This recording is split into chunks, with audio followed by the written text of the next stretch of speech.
Hello, I'm Janelle Mose, Advocacy Director for AARP North Dakota. Thank you for joining us today. Part of AARP's work includes helping to improve the places where we live so we can thrive no matter our age or ability. We all want to live in places where there are transportation options, housing is affordable and works for our needs as we age, there's access to the outdoors, and there are ways to stay connected with loved ones and neighbors.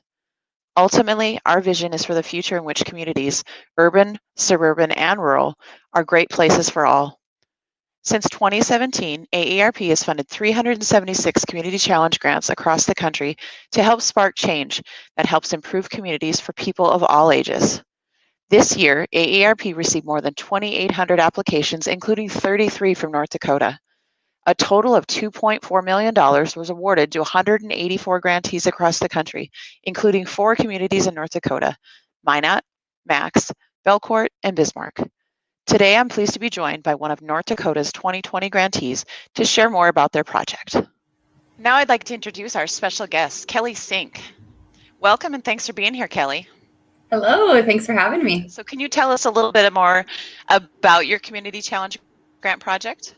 Yeah, so Minot is already pretty known for the murals that we have. We had a street art movement here about, I want to say 4 years ago.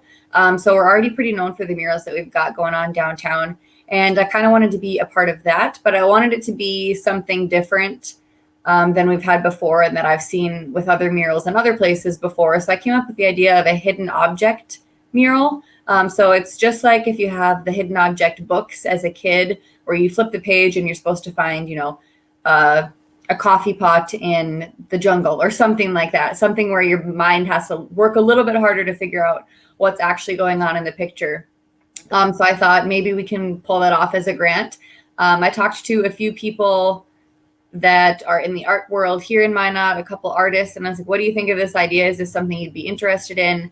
And everybody was on board with it, so I figured we might as well just go for it. But yeah, so the idea is essentially it will increase walkability by having 3 different murals in downtown Minot, all within a few blocks of each other, an easy walk, that they can stand there and spend a few minutes just looking at what these hidden objects are or just admiring the art itself, all done by local artists to Minot.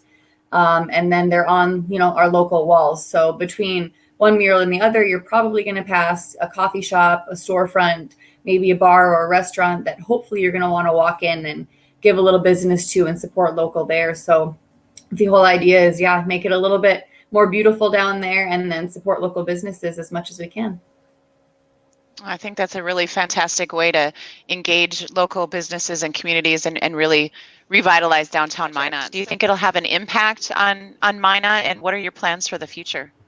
I think it already has impacted quite a bit. Everything that I've posted has been, positive feedback. People are commenting and sharing, and I've had people message me directly and say that they're happy this is happening downtown. So I think the feedback is going to be really good, which is the goal. And then in the future, just kind of keep biting off these projects, I guess. Keep doing things that I'm kind of unsure about. That's one of my favorite things, is if it makes me uncomfortable or scared a little bit, I'm going to go for it and hope that it works out. And so far it has. So I think I'm just going to keep doing that, keep working with DBPA and being involved in downtown Minot, and hopefully spread the love with the rest of the community. Thanks, Kelly. I think that's really the heart at what the Community Challenge Grant Program is about, and about making communities more livable, for everybody all around. And I really thank you a lot for giving us a quick snapshot of your project. And I'm really excited to see how it turns out, and thankful that you were able to join us today. Well, thank you for having me. Absolutely. Thanks again. Thanks for tuning in today and learning more about these fantastic projects that will be implemented this fall. To learn more about the Community Challenge projects and the other ones across the country, you can visit AARP's Livable Communities website at aarp.org Community Challenge. From there, you can also visit an interactive map that details all the 560 Community Challenge projects that have been granted since 2017, and learn more about communities who are members of the AARP network of age-friendly states and communities. Or you can visit our AARP North Dakota webpage at aarp.org/ND. Thank you for joining us, and stay safe.